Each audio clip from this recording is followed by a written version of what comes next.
Alors, bonjour à tous. On va parler dans cette vidéo du séquenceur Legacy. C'est dans Nina. Il y a deux types de séquenceurs qu'on peut utiliser pour prendre notre série d'images. Il y a le séquenceur Legacy et vous avez un séquenceur avancé où là, on peut ajouter de multiples instructions qui renforcent encore plus la puissance de Nina. Dans une vidéo précédente, j'ai parlé comment trouver nos objets célestes, nos targets, avec ici vous avez le Sky Atlas, puis vous avez également le framing. Dans les deux cas, on peut trouver des objets célestes. On peut y aller également par des bases de données externes, comme exemple via un planétarium, un logiciel de planétarium, ou via un site web comme Telescopius. On va commencer à regarder comment fonctionne le séquenceur Legacy. Si on est ici dans Sky Atlas et on a fait une sélection de plusieurs objets célestes, puis il y en a un particulier qui nous intéresse à photographier, supposons que je prends celui-là ici. À la droite, vous avez des différentes icônes qui s'allument lorsqu'on passe le curseur dessus, puis il y en a un qui est marqué Add Target to Sequence. Le deuxième, c'est Set for Framing Assistant. Si je clique sur ça, automatiquement, il va m'envoyer sur le framing ici. Et le troisième, il va faire un slew directement sur la cible avec la monture. Autrement dit, vous allez envoyer directement votre télescope sur la cible en question. Pour l'instant, ce qui nous intéresse, c'est cliquer ici sur Add Target to Sequence. Je vais prendre cet objet-là ici. Je clique dessus. Et là, il apparaît une petite boîte avec deux possibilités. L'un, c'est marqué Legacy Sequencer et l'autre, c'est Sequence.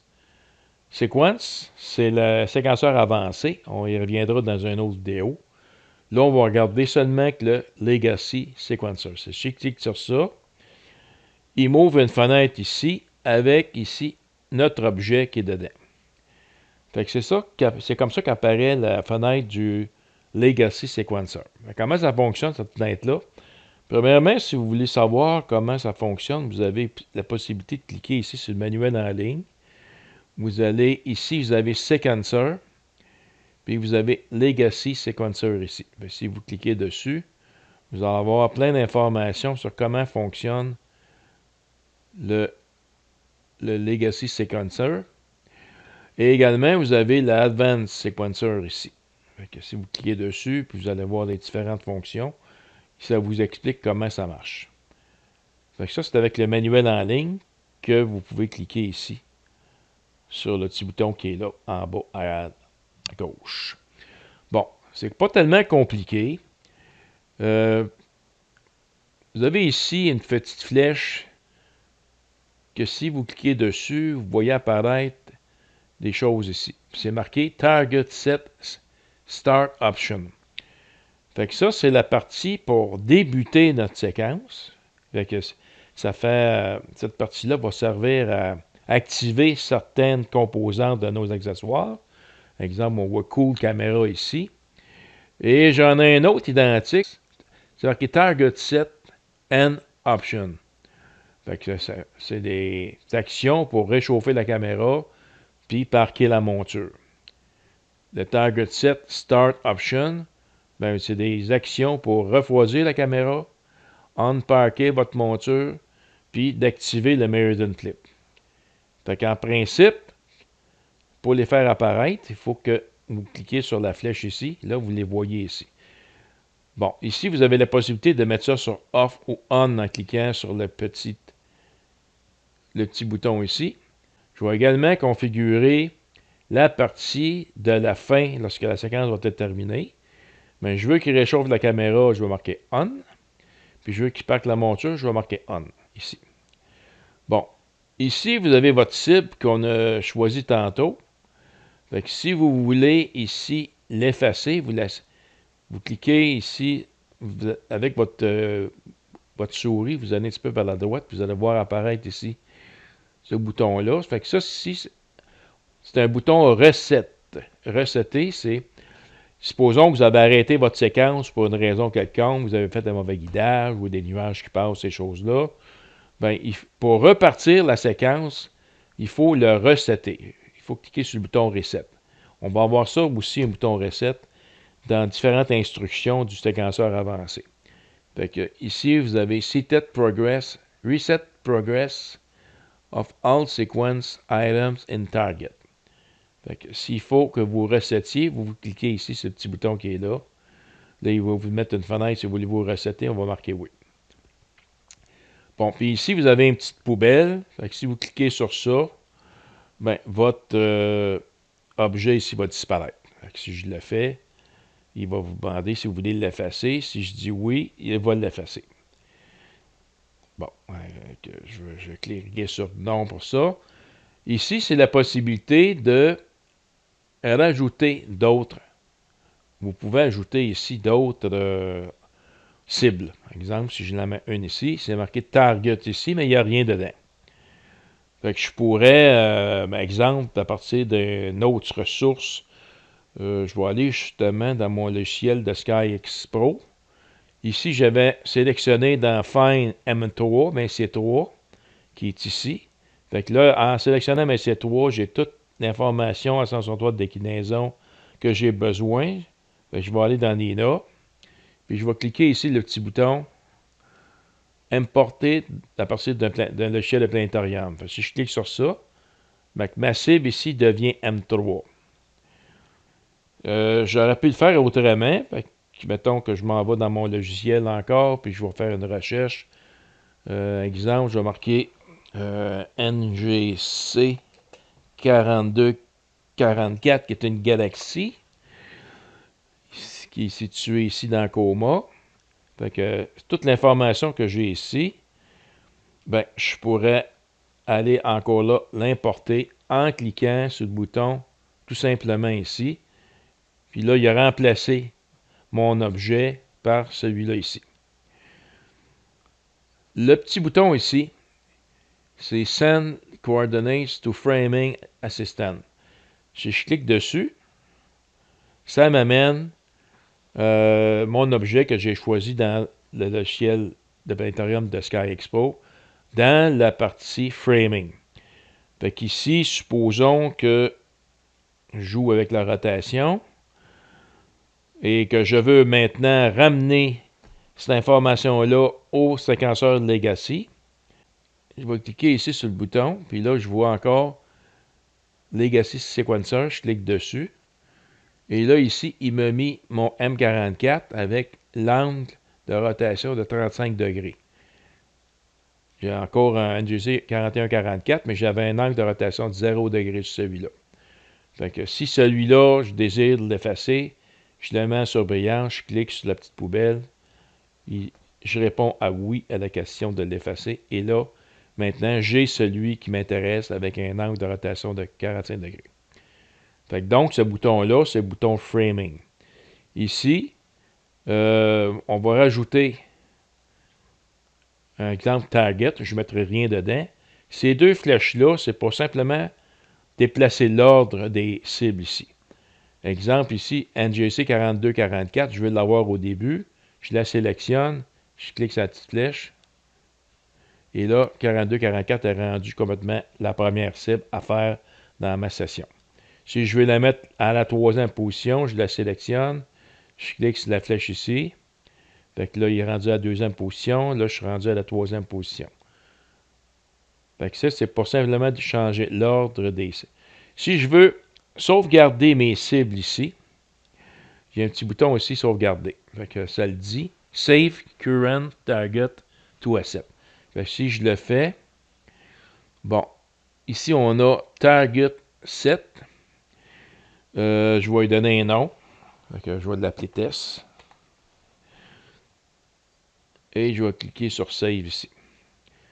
Fait que là, maintenant, j'ai sauvegardé ici mon fichier de mes targets. Fait que si je me souviens, si on regarde, c'est NGC 4244. Si je veux récupérer ce que j'avais fait dans mon target list, ici j'ai target set Open Target Set, je clique dessus. J'ai mon petit bouton test ici. Le petit bouton 7 est affiché, fait que je double-clique dessus. Et je retrouve ici mes cibles avec ce que je vais avoir configuré dans la page ici. Bon, ici, encore là, à chaque objet que je sélectionne, il y a l'information reliée à l'objet ici. Fait que dans le cas de NGC 4244, bon, j'ai ici l'extension droite de la déclinaison de l'objet et l'angle de rotation que j'ai mis dans la fenêtre Framing. Ici, j'ai la courbe de visibilité de l'objet. Fait qu'on a les crépuscules civils, nautiques, ici avant la noirceur. Ça, c'est le crépuscule astronomique, c'est la nuit, complètement la nuit. Fait que l'objet va monter, il va atteindre le maximum ici de hauteur qui est le méridien, et il va redescendre après. Et ça ici, c'est la Lune, c'est l'influence de la Lune. Fait qu'on voit ici, partout dans le gris pâle, la Lune qui influence. Fait qu'on voit que mon objet est au-dessus, qu'il est moins influencé par la Lune à ce moment-là. Si je fais la même chose avec le premier objet ici que j'ai choisi, ben, on va avoir l'information qui concerne cet objet-là. L'angle de rotation est à 0, ses coordonnées à lui, et l'information sur sa courbe de visibilité. Bon, maintenant, dans la partie ici, on a des options. Si je clique la petite flèche, on a Slew to Target. Bon, ça c'est important de le mettre sur On. Je veux que mon télescope l'envoie sur la cible. Il fait juste l'envoyer sur la cible. Si je mets ça ici, il ne fera pas de plate solving. Si je veux qu'il fasse un plate solving pour le centrer exactement dans le centre de ma caméra, il faut que je centre l'objet ici sur On. Center Object, il faut que je mette ça sur On.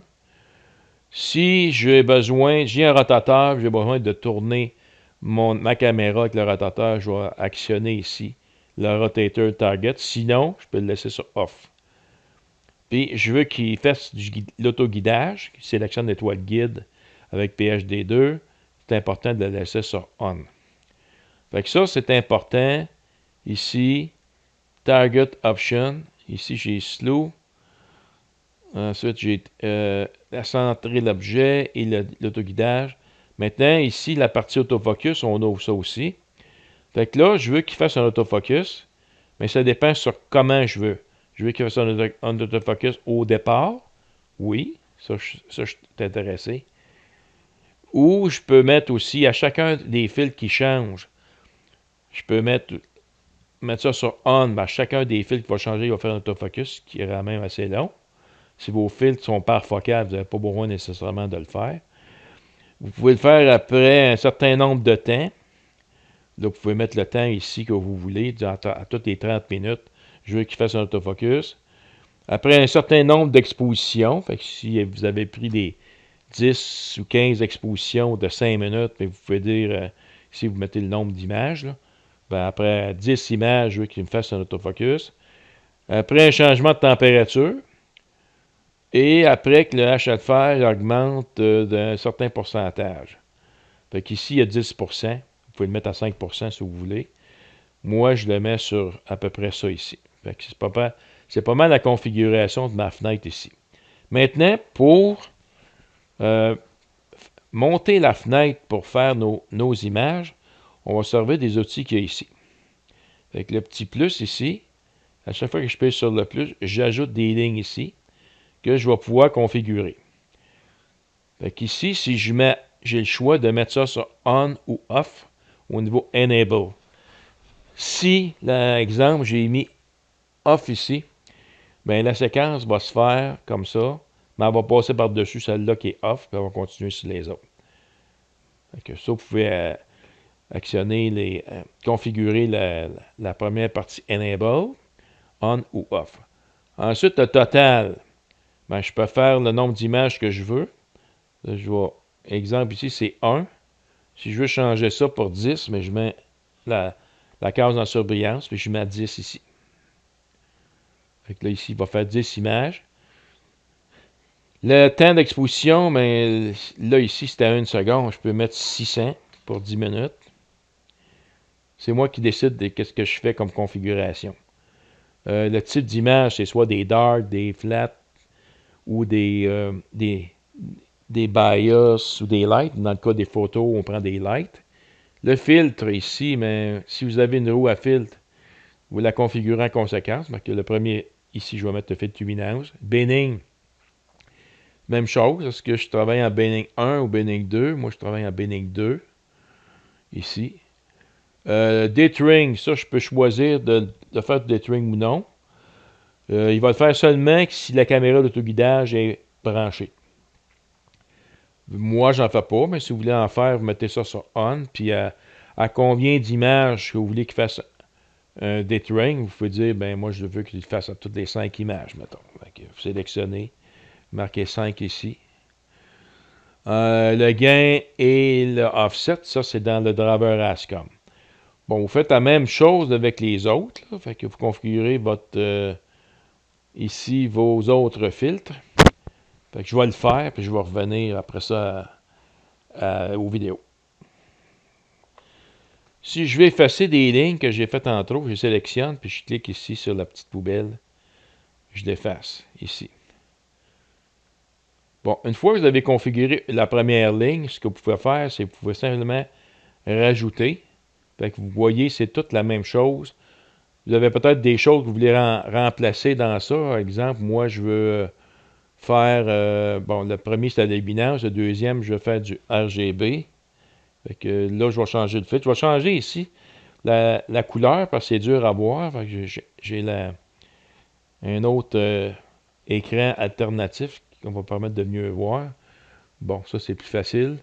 Fait qu'ici, j'ai luminance. Si je clique dessus, je vais mettre le rouge ici. Le troisième, je vais mettre le vert, le green. Fait que vous voyez, luminance. Bon, maintenant, je vais rajouter d'autres lignes. Fait que je vais cliquer ici. Parce que le bleu est le H-alpha. Donc, green ici, il faut que je change ça pour le bleu. Et le troisième, ça va être le H-alpha. C'est ce que j'ai dans ma roue à filtre. Bon, là, je vérifie si tout ça est correct. Bon, je peux décider ici, je ne veux pas faire de dithering. Je peux le mettre sur off ou on. C'est moi qui décide. Fait que là, mon programme ici est monté. Il y a une autre chose ici qui est pour la séquence. Est-ce que je veux que le programme il fasse 10 luminances, 10 filtres rouges, 10 images avec le filtre vert, 10 images et ainsi de suite. Vous avez ici la séquence, le mode séquence ici. Fait un après l'autre. Fait qu'il va faire les 10 images en premier, après ça, il va faire les 10 autres après. Ça va se suivre. Ensuite, vous avez d'autres possibilités. On voit ici qu'il a enlevé le nombre d'images. On avait tantôt 10 images, puis là, il les a enlevées. Fait que si on regarde ici, un après l'autre, vous voyez ici, là, il va faire 10 images ici, 10 images ici, 10 images ici, 10 images ici. Si je fais le deuxième, qui est un loop, là, il va faire une image chacun. Fait qu'il va faire une image avec le filtre luminance. Après ça, il va faire la suivante avec le filtre rouge. Après ça, le filtre vert, le filtre bleu, le filtre alpha. Si je ne veux pas lâcher alpha, je le fais simplement ici, je le décoche. Ou si je veux enlever un filtre, je vais faire juste ces filtres-là, mais tout ce qui est enable sur on, c'est ceux-là qui vont faire un après l'autre. Fait que c'est ici que vous changez votre séquence en fonction de votre choix à vous. Ici, il met un estimé avec tout ce que vous avez fait ici en temps. Fait que c'est un estimé en combien de temps ça va prendre pour faire la séquence. Donc, on voit ici là, ce qu'il va avoir fait, toute la série de toutes les images, les 10 images ici, du premier objet, il va passer au suivant. Fait que là, il va changer d'objet dans le ciel, il va centrer sa cible, il va faire l'autofocus, il va faire l'autoguidage, il va continuer. Puis, si c'est les mêmes nombres d'images et les mêmes séquences ici, une fois qu'il va avoir fait les 10, il va passer à la troisième cible automatiquement. Ici, on peut sauvegarder notre programme ici. Fait que si je clique le bouton ici, c'est Save As. Tu donnes un nom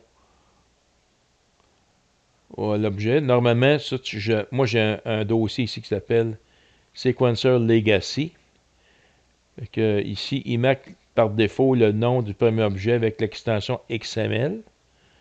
Fait que, si j'en ai déjà un, je vais l'écraser ici. Fait que si je veux le récupérer, mettons que j'efface toutes les autres, puis je veux récupérer exactement, je peux effacer celle-là juste pour montrer que on peut récupérer le programme. Fait que je vois ici dans le dossier, je vois dans le séquenceur Legacy, et je vais chercher ici mon fichier qui correspond à mon premier objet. Et là,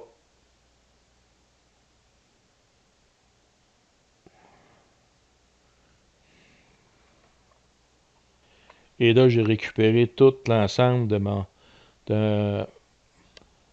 et là, j'ai récupéré tout l'ensemble de mon séquenceur Legacy pour les 3 objets que j'ai choisis. On peut se faire un modèle. Simplement, c'est qu'on efface tout ça ici. Je vais créer simplement... Ici, c'est un target.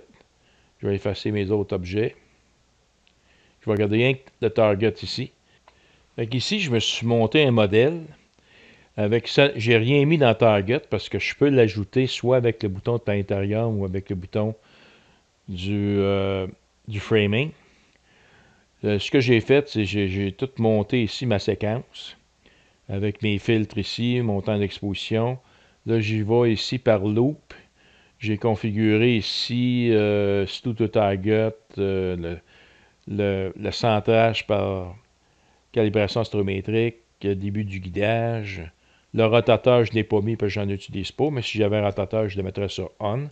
L'autofocus, ben, je fais un autofocus au départ, puis j'en fais un à tous les 10% que le HFR va changer.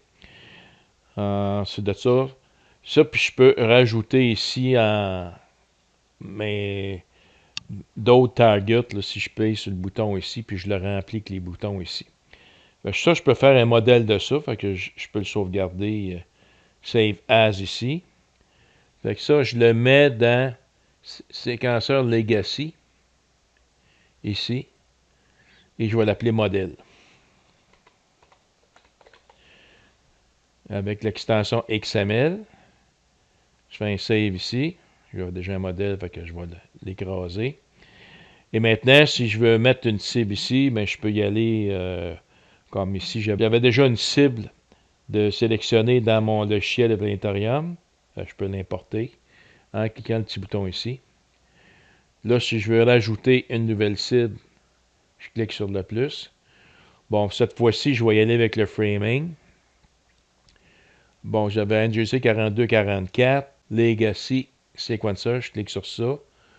Là, il me l'a ajouté ici. Mon target, ici, je peux l'effacer. Bon, dans cette fenêtre-là, ici, le plus, c'était pour ajouter des rangées à la configuration pour la prise des images. On peut sauvegarder ici notre séquence. Puis ça ici, c'est encore la même chose que ça ici. C'est que pour l'ordre, si on veut changer l'ordre ici, on sélectionne la rangée et on la déplace. Ça ici, c'est encore un bouton Reset. Si jamais on a arrêté la séquence et on veut la recommencer, il faut cliquer, on la sélectionne et on clique ici sur le bouton Resetter. Ensuite, si on veut effacer des lignes, je reviens encore ici, je la sélectionne puis je l'efface. Et ça ici, si je clique sur ça, c'est la même chose que cliquer ici sur séquenceur. On va revenir à cette icône-là tantôt. Fait qu'ici, c'est la même chose que cliquer sur le bouton ici.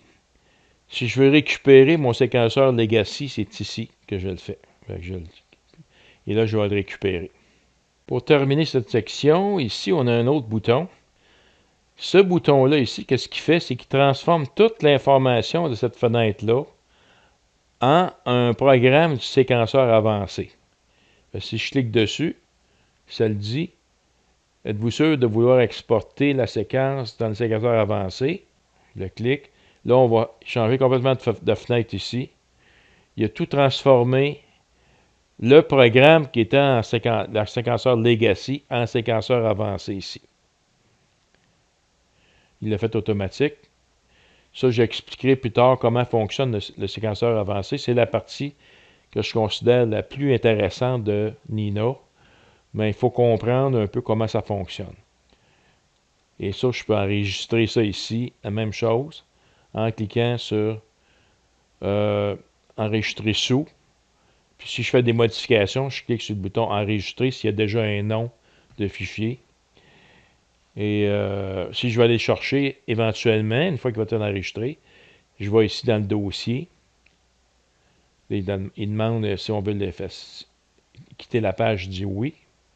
Et moi, j'ai un autre dossier qui s'appelle séquenceur avancé. C'est dans ça que je mets tous mes petits programmes que je fais pour le séquenceur avancé. Puis ça finit par l'extension JSON. Et ça ici, c'est le bouton pour revenir en arrière à la fenêtre qui était ici au départ. Donc, il y a possibilité de télécharger ici load sequence from XML file. Si je clique sur ça, mais si j'ai fait un target set, ici on voit qu'il y a un format XML, NGC, mais si je clique dessus pour le récupérer, il va récupérer mon objet que j'ai fait avec le programme ici, dans le séquenceur Legacy. Fait que si je reviens encore à la flèche ici, n'oubliez pas, le premier icône ici, c'est encore là le séquenceur Legacy qui apparaît. Dans cette partie ici, Open Target Set, si je clique sur ça, puis je vais dans Target Set, c'est tous les Target Set que j'ai fait ici. Je vais prendre celui-là, celui que j'avais fait tantôt avec le test. Quand je l'ai sauvegardé ici, on sauvegarde, c'est marqué Save Current Target Set. Fait que ce qu'on a ici comme objet, c'est ça qu'on va sauver avec la fenêtre qu'on a configurée. Fait que c'est encore un moyen d'aller chercher le séquenceur Legacy. C'est ici Import Target. Ça, c'est des fichiers qu'on va chercher sur Telescopius avec l'extension CSV. Fait que si on va chercher ce fichier-là, si exemple, je vais cliquer dessus, puis je vais dans Telescopius. J'ai fait une vidéo sur ça. Avec Target Telescopius ici. On devrait avoir des formats CSV.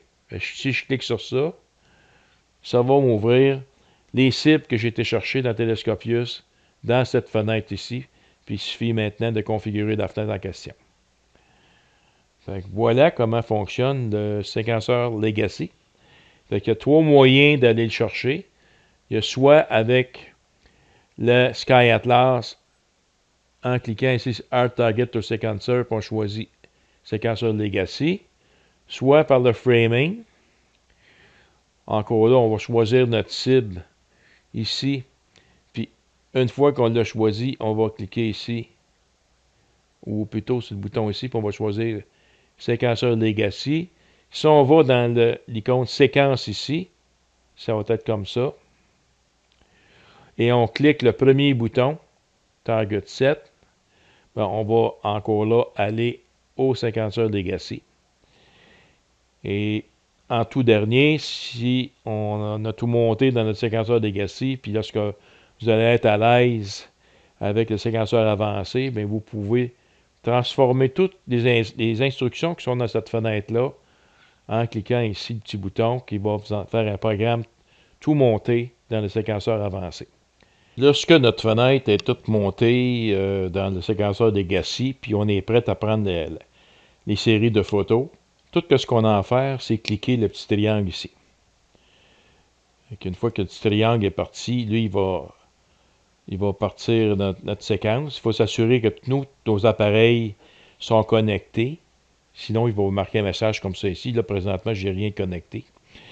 Et si vous l'arrêtez, vous cliquez sur le bouton ici, petit carré. Là. Fait que, si je cancelle ça, normalement, c'est ça.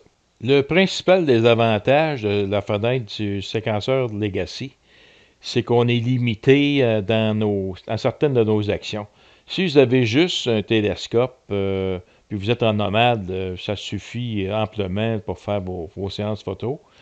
Mais si, par exemple, vous avez un observatoire avec un toit ouvrant, ou un dôme, ou vous avez des systèmes de Lunatico Skywatcher, Lunatico Cloud Watcher, là, pour surveiller s'il y a des nuages puis de la pluie.